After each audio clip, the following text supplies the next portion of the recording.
자, 우리 옆에 있는 분들하고 사상 최대로 친절하게 인사를 합시다. 반갑습니다.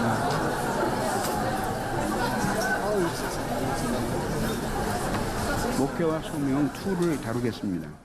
타드 밀링스라고 하는 사람이 오늘날의 사람들이 믿는 기독교가 무엇인지를 설명하면서 오늘날의 기독교는 하나님을 인간 편의에 맞게끔 거리를 조정해서 묘사하고 있다고 아주 날카롭게 지적을 했습니다. 이것을 저자는 도덕주의적 치유적 이신론이라고 불렀어요. 그러면 도덕적 치유 이신론이 도대체 뭐냐?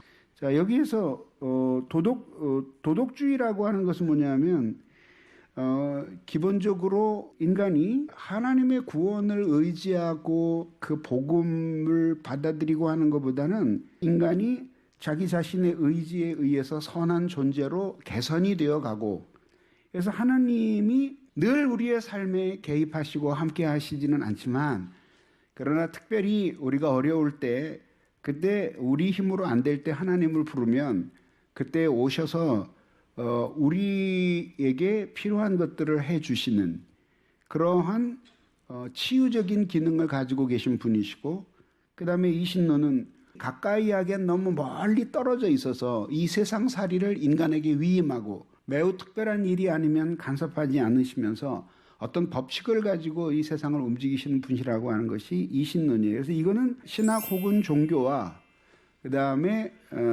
그 과학을 이렇게 접목시켜서 만들어낸 새로운 신에 대한 생각이에요. 신관이에요. 자, 그러면서 이제 이런 것들은 아까 얘기한 이신론, 이것들이 들어오고요. 그 다음에 문화주의, 그 다음에 초월주의. 그러니까 하나님은 인간이 가까이 하기에는 너무 멀리 계신 분이다라고 하는 초월주의. 그러면서도 그런 하나님을 초월적인 존재로 보면서도 천국이라든지 내세라든지 그런 것보다는 이 지상에서 문화를 통해서 인간의 행복을 추구하고 인간이 어떤 만족을 찾으면서 살아가도록 그렇게 하는 것이 종교의 역할이라고 보는 거예요. 그 다음에 데카르트주의. 그래서 이제 신의 존재를 형식적으로 인정하기는 하지만, 그러나 보다 더 중요한 강조점은 그것을 인식하는 인간에 있다고 보는 그런 인식론 중심적인 사고관. 그리고 칸트의 도덕주의, 그러니까 인간이 스스로 도덕 능력을 행할 수 있는 그런 존재라고 보는 것, 이런 것들을 모두 함께 묶으면서 오늘날의 복잡한 생각 속에서 오늘날의 신관을 형성해내고 있는 거예요. 물론 오늘날 이런 도덕주의적이고 치유적인 이신론을 가진 사람들이 자기가 생각하는 그런 사상이 어디서부터 왔다는 걸 다 설명할 수 있는 건 아니에요. 막연하나마 이런 온갖 조류들이 다 뒤섞이면서, 그러면서 전통적으로 기독교에서 이야기하는 그런 성경적인 신관으로 하나님을 생각하지 않는다는 데 문제가 있는 거죠. 주님을 깊이 만나고 뭔가 영적으로 변화를 받아서 그 성경에 사로잡히지 않으면은 이런 신관에 희미하게 묻혀서, 그래서 그리스도인으로서의 독특성을 잃어버리고 이 세상 사상에 의해서 감염이 된 채로 그런 어떤 그 뒤죽박죽이 된 그런 사상을 가지고 그걸 살아가는 거예요. 그러니까 성경에서 이야기하는 하나님을 명백하게 그리면서 설교를 하거나 가르쳐 주면 자기가 가지고 있는 이런 신관하고 이게 합치되질 않는 거예요. 그러니까 어떻게 돼요? 자기가 생각하고 있는 전제와 가르쳐주는 가르침이 일치하지 않으니까 버그가 일어나는 거예요. 그러면서 피곤해지고 그런 가르침을 견딜 수 없어 하는 거죠. 그러면서 자기 나름대로 성경이 자기가 생각하는 어떤 하나님이 정말 성경이 그리고 있는 하나님인가 하는 것을 검증을 안 해요. 냅둬 그냥 내가 그냥 생각하는 대로 믿을게 라고 이야기하죠. 이것들 그런 식으로 믿는 것을 엄격하게 이야기하면은 진짜 성경에서 이야기하는 인격적인 하나님이 아니라 자기가 그려낸 신을 마음으로 만들어내고 그걸 우상처럼 섬기고 있는 거예요. 이제 그 도덕적인 치유 이신론에서 이야기하는 이 이신론이라고 하는 것을 설명하기 위해 이 그림을 그렸어요. 이거는 뭐죠? 톱니바퀴예요. 그러면 이것에든지 어느 것에든지 어쨌든 이렇게 도는 힘을 가하면 어떻게 돼요? 예, 이건 이렇게 돌고, 그다음에 이렇게 돌면 이게 이렇게 돌면 그다음에 이걸 또 이렇게 돌리게 되겠죠, 그렇죠?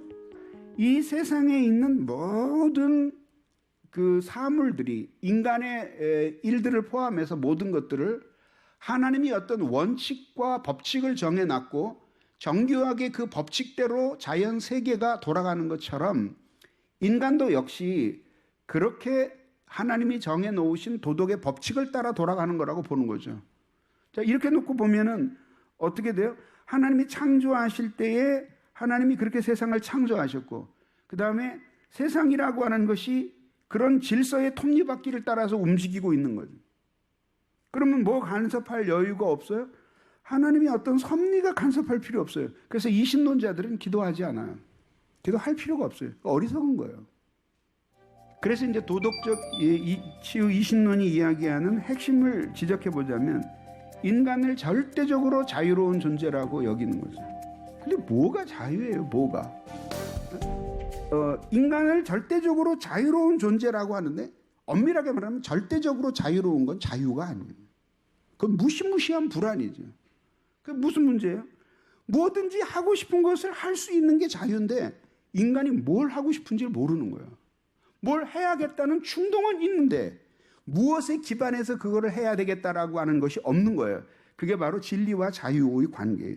예수님이 진리를 알지니 진리가 너희를 자유롭게 하리라고 하신 말씀 바로 그거예요. 진리에 대해서 모르면 자유로워질 수 없는 거죠. 그리고 자유로워져도 그게 진짜 자유가 아니라는 거예요.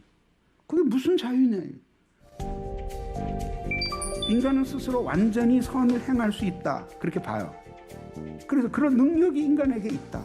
그러니까 이런 사람들에게 있어서 제일 싫어하는 게 뭐예요? 뭐 전적 타락이라든지, 그 다음에 그리스도 아니면 구속받을 수 없는 인간의 비참함이라든지 이런 것들을 인식하지 않는 거죠. 기본적으로 그래서 결국은 어떻게 돼요? 하나님을 의지하지 않는 거예요. 목표가 독립적으로 사는 거예요. 그래서 제가 가끔 쓰는 말로 뭐냐면, 이런 사람들의 이야기를 들자면 뭐냐면 입헌 군주국의 왕같이 하나님을 생각하는 거예요. 뒷방에 계시면서 형식적으로는 왕이라고 불러주지만, 그러나 입헌 군주국에서 군주는 국가에 간섭하지 않는 겁니다. 알아서 그 사회 시스템이 돌아가게 만드는 겁니다. 그 다음에 세계에 대한 하나님의 간섭을 부인해요. 그게 뭐냐면 섭리를 믿지 않는 거죠. 그럼 어떻게 돼요? 세계는 어떻게 굴러가야 돼요? 인간이 하는 것만큼 굴러가는 겁니다. 좋은 세상이 되려면 인간들이 더 열심히 노력을 하고 잘 해야 되고, 그렇지 않으면 망가진 세상인데 이렇게 보는 거죠. 그 다음에 선하고 공평한 세상을 이상으로 해요. 그 다음에 인생의 목적이 무엇이냐? 스스로 행복하게 사는 것이다. 그래서 이런 도덕적 지신론에서 제일 좋아하는 게 뭐냐면 평화예요. 평화. 그 다음에 번영. 개인적인 평화와 번영. 이것에 이바지하는 것이면 뭐든지 너그럽게 용납을 하면서 수용을 하는 거예요. 그게 오늘날의 이런 어떤 복음의 변질 같은 것들을 가져온 거야. 목사에게는 정도의 차이는 있지만 목회자로 부름받은 소명의 체험이 있습니다. 마찬가지로 신자에게는 기독교인으로 부름받은 체험이 있죠. 이런 체험이 자동적으로 보장해주지 않는 세 가지는 무엇입니까? 그리고 이런 사실이 여러분들의 신앙생활에 주는 도전은 무엇입니까? 자, 어때죠? 과거의 소명 체험이 아무리 확신해도 지속적인 헌신을 보장해주지는 않아요. 또 소명 체험이 뚜렷하다는 것이 지속적인 성화를 보장해주지도 않아요. 더욱이 영적으로 계속 성장하도록 보장해주지는 더더욱 그렇게는 못해요. 자, 그러면 어떻게 하라는 겁니까? 현재적인 체험 속에서 살아가야 됩니다. 그 무엇에 대한 현재적인 체험이냐? 2000년 전에 나를 위해서 십자가에 못 박혀 죽고 부활하신 예수 그리스도를 우리가 그 시간과 공간을 뛰어넘어서 깊이 체험했잖아요. 그 체험이 매일매일의 생활 속에서 말하자면 반복되어야 되는 거예요. 반복. 다시 나타나야 되는 거예요. 우리 안에서. 그렇게 하면서 다시 우리들이 복음으로 돌아가고 하나님 사랑으로 돌아가는 이러한 매일매일의 영적인 변화가 있어야 된다는 겁니다. 두 번째는 죄 죽임, 그 다음에 은혜 살림. 이거는 이제 죄는 죽이고 하나님이 우리에게 주신 은혜는 계속 살려야죠. 그래서 여러분들이 주일날 은혜를 많이 받고 그리고 그 은혜를 간직하는 것이 주일날 해야 될 일이에요. 지속적으로 하나님의 말씀을 배우고 순종하면서 사랑과 지식 안에서 성장해야 된다는 것입니다. 읽읍시다. 시작. 목회자와 신자로서 영적 성장은 두 가지로 이루어지는데 사랑과 지식의 성장입니다. 중생과 함께 하나님을 사랑하는 새 본석이 주어집니다. 이것이 심적인 사랑입니다. 그러면 설복적인 사랑은 어떤 것인지 은혜 받은 경험을 자신의 방식으로 말해봅시다. 자, 그래서 이제 여기서 보는 게 뭐냐면 설복적 사랑, 힘적인 사랑, 그 다음에 설복적 사랑 두 개예요. 자, 그런데 이렇게 두 개가 있는데 결론을 이야기하면 이 힘적인 사랑은 뭐냐면요. 불신자였던 우리의 마음에 우리를 하나님을 사랑해야 되겠다고 설득한 게 아니라 어느 중생하는 순간에 하나님이 이 속에 하나님의 사랑을 부어버리시는 거예요. 그래서 심겨져 버리는 거예요. 이거는 우리의 동의를 통하지 않은 일방적인 거예요. 하나님이 중생과 함께 우리 속에 확 심으시는 거예요. 그걸 통해서 사랑의 성향을 갖게 돼요. 자, 근데 이 사랑은 요것이 이것이 만약에 중생의 사랑이라면 요거는 성화의 사랑이에요. 그래서 어떻게 해요? 하나님의 말씀이 우리를 설복해요. 설득해요. 하나님의 말씀이 그런 것이었구나. 그리고 우리가 설득돼요. 그러는 과정에서 성령이 우리를 감화시켜요. 그러면 하나님을 더 사랑하게 되는 거예요. 그래서 이것을 존 오웬 같은 경우는 이걸 뭐라고 설명했냐면 싸워 이긴 설복.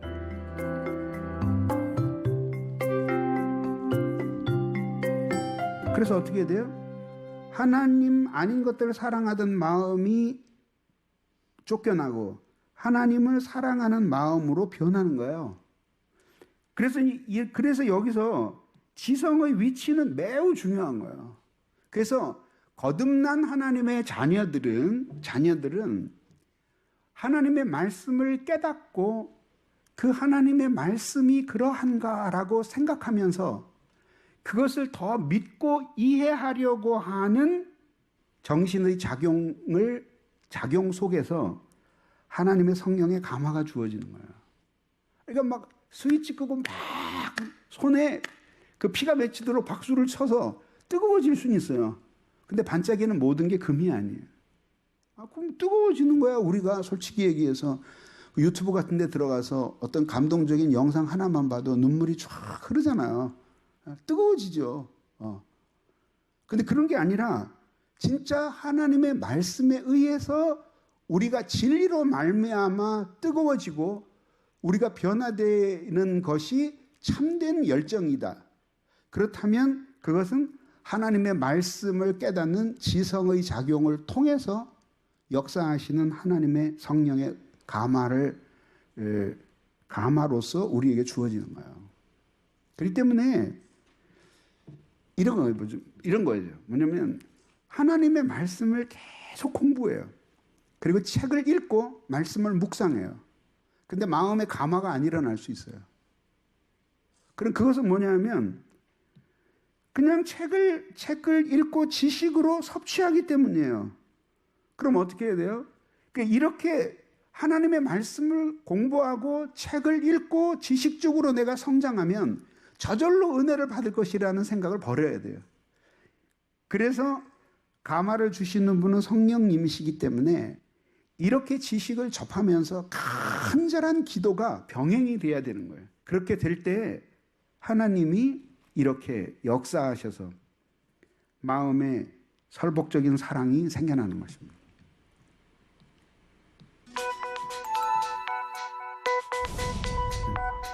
그래서 두 가지 방식의 사랑인데 우선 힘적인 사랑이에요.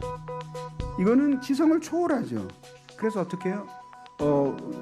중생을 통해서 이루어지는 작용이니까 하나님이 어느 한순간에 우리에게 오셔서 우리에게 영혼을 거듭나게 하시고 이렇게 하나님을 사랑하는 성향을 우리 안에 내가 심어 놓으신 거예요.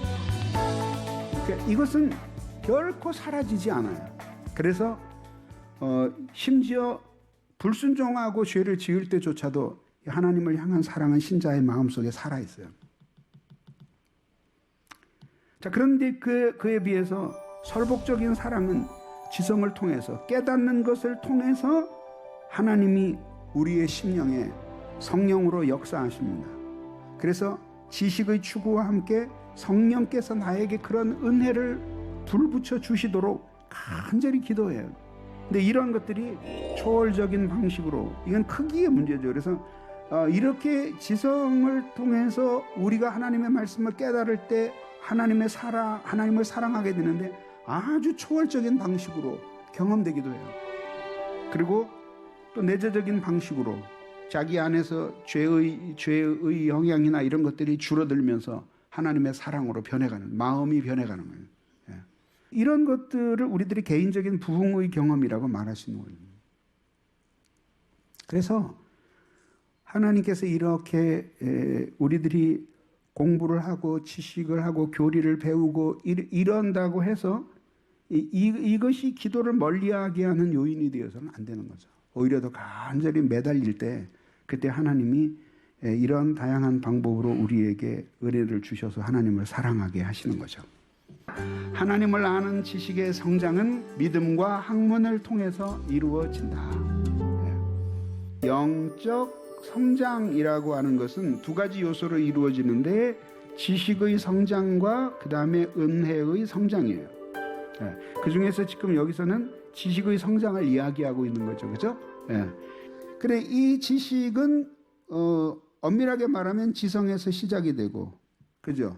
그 다음에 이것은 엄밀하게 말하면은 감정에서 시작이 되겠죠. 근데 이 두 개가 사실은 이 사람의 마음 안에서 만나는 거죠. 그래서 진리를 인식하고 인식된 진리에 성령이 역사하실 때 여기에서 감동이 일어나는 거죠. 이것이 이제 신앙 정동이라고 제가 설명을 하잖아요. 이렇게 마치 돌멩이를 던지면 물이 출렁거리듯이 이렇게 어떤 사실을 인식하고 나면 여기에 따라서 감동이 일어나는 거죠. 근데 이것이 이 세상의 모든 것에 적용될 수 있어요. 그렇지 않겠어요? 예를 들어서 지금 배가 고파요. 그죠? 근데 제가 강의를 딱 끊고 그 짜장면 한 그릇을 올렸어요. 그리고 그 짜장면에서 제가 막 설명을 해요. 그러면 침이 고이기 시작하죠. 그러고 나서 뭐라 그래요? 우리 갈 때 짜장면 먹고 가자. 그런 마음이 생겨요. 왜? 짜장면에 대한 그림이 들어오고 자기의 욕구와 만나서 속에 감정을 불러일으키는 거예요. 두 개의 마음 안에 꽉 만나니까 지갑을 열 준비가 되어 있는 거예요. 돈은 그렇게 해서 버는 거예요. 그 돈을 벌려면 이런 공부를 열심히 잘 해야 돼요. 그럼 가서 사 먹고 싶다는 마음이 생겨난 거예요. 내 약속해요. 틀림없이 이 중에서 오늘 저녁에 가다가 짜장면 사 먹는 분이 있어요. 그러니까 하나님의 말씀을 그렇게 가르쳐야 된다는 거죠. 그래서 하나님의 말씀에 대해서 잘 가르치고 그것이 이 마음 안에서 만나서 감동을 불러일으켜서 결국은 은혜를 불러일으키는 도구가 될 때 이 지식은 하나님을 경외하는 아주 유용한 도구가 되는 거죠. 자, 그래서 지식의 성장을 위한 조건을 이야기해요. 성경 계시에 대한 순전한 믿음. 그래서 하나님은 공평하셔요. 잘 믿는 사람에게 지식의 성장을 주셔요. 그리고 그보다 나쁜 사람이 누구냐 하면은 머리는 좋은데 잘 안 믿으려는 사람. 최악의 사람은 머리도 나쁘고 믿지도 않으려고 하는 사람. 이게 최악이에요. 여러분들은 어때요? 제가 그래서 그런 예화를 책에다가 한번 썼어요. 아주 오래전에 책을 썼는데 그냥 지식과 감정이 아주 아름다운 조화를 이루어야 된다라는 것이 이야기의 핵심이에요. 예. 그것이에요. 그래서 저희 친척 이야기도 한번 했잖아요. 조상들의 묘 잘 찾아가지 않는 우리 친척이 같이 갔어요. 그러고 나서는 저희 가서 너무 오랫동안 불효자로 아버지를 안 찾아왔으니까 막 울고 있는 거예요. 그러니까 시골 노인네가 가서 야 임마 거기 니네 아버지 산소 아니야? 정확히 확인을 하고 울어야죠. 온 가슴을 열고 은혜 주시옵소서 이것도 좋지만 뭐 정확하게 알고 그 다음에 그래야지만 믿어야 될 것인가 그것을 우리의 마음속에서 결정할 거 아니에요. 그럼 아멘 하고 믿으면서 그런 마음을 가지고 성경 계시를 대하여야지만 지식이 성장한다. 제일 중요한 거예요. 자, 따라해 봅시다. 지식의 성장은 믿음을 조건으로 한다. 그렇죠. 아멘. 하나님은 그럴 수 있는 분입니다. 성경을 읽으면서 놀라운 기적과 역사를 할 때 하나님은 그러실 수 있는 분입니다. 그리고 그 하나님은 지금도 나의 삶에 역사하실 수 있는 분입니다. 아멘. 그럴 때 지식이 성장하는 거예요. 그 다음에 학문에 대한 진지한 탐구. 그래서 지금 여러분들이 진짜 심각하게 책을 안 읽는 거 아세요? 여러분 가슴에 손을 얹고 생각해 보세요. 여러분 지난 한 주간 동안에 그 다른 거 말고 무슨 그 썬데이 서울이나 이런 거 말고 만화책 말고 그 하나님의 말씀이 담겨진 책을 딱 이렇게 대면하고 있었던 시간이 몇 분이에요. 엄마 아빠가 독서 안 하는 집안은 애들 독서 안 해요. 그거 안 해요. 그러니까 늘 엄마 아빠가 그 텔레비 통해서 이러고만 앉아 있으면 애들이 무슨 도전을 받겠어요. 엄마는 텔레비 보고 아이들은 그 컴퓨터에서 게임하는 거예요. 그러면 되겠어요? 아이들의 교육을 위해서라도 책을 읽는 척이라도 하세요. 집에 가서. 또 일정한 시간에 딱 앉아서 애들 들어올 시간 딱 되면 딱 시켜서 참 좋구만. 그랬구만. 아이들이 엄마가 읽는 책이 뭐야? 그러면 그때 이제 이 말문을 트는 거죠. 사실은 그냥 너 보라고 지금 내가 흉내내고 있는 거예요. 아이들이 안 믿죠. 그 마음속으로 뿌듯하게 생각해 자신의 부모에 대해서. 왜 그렇게 책을 안 읽었어요? 그럼 보세요. 진리가 우리를 살렸고 우리를 사람 되게 만들었고 앞으로도 우리는 진리의 도움이 없이는 어둠 속을 헤매는 소경과 같은 사람들이에요. 그러면 당연히 경건서적이나 책들을 열심히 읽으면서 그래서 뭐 많이는 못 읽는다고 하더라도 한 달에 한 권은 읽어야 되잖아요. 또 무슨 어마어마하게 이렇게 두꺼운 책이 아니라 한 권은 읽어야 돼요. 한 권. 발견한 진리에 대한 숙고. 숙고가 뭔지 알죠? 지식이 들어가서 그 다음에 숙고를 해야 돼요. 숙고. 그게 과연 그러한가? 이렇게 숙고를 해야 돼요. 깊이 생각을 하는 거죠. 그래서 여기 있는 것이 가슴에 내려오도록 쭉 이렇게 내려오도록 숙고를 하는 거죠. 묵상을 하는 거죠. 그 다음에 마지막으로 삶에서 치열하게 그것을 적용해야 돼요. 그때에 이 지식이 성장하는 거예요. 쭉 성장하는 거예요. 네 가지. 자, 네 가지를 파란색 한 것만 읽어봅시다. 자, 지식을 위한 성장의 조건이 첫째, 믿음. 둘째, 탐구. 셋째, 숙고. 넷째, 적용. 다시 한번 해보겠어요. 차례대로 시작. 믿음, 탐구, 숙고, 적용. 이게 그저없이 살아가야 됩니다. 자, 우리 하나님께 감사의 박수로